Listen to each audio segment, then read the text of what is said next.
I-20. We're just coming into Canton. A few days after that tornado hit. I'm not quite sure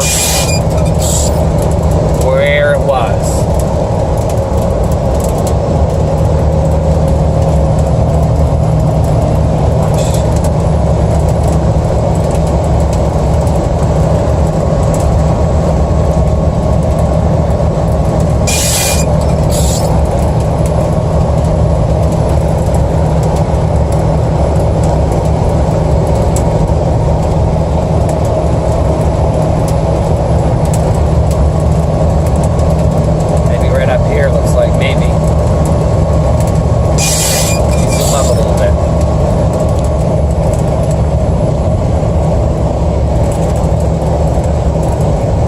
Dodge dealership.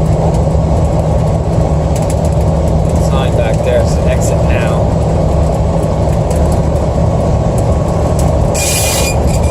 Oh, those wipers are really driving me crazy. You know what? Right over there, right over there.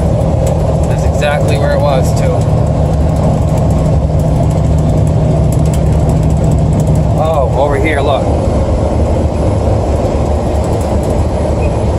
Oh my God.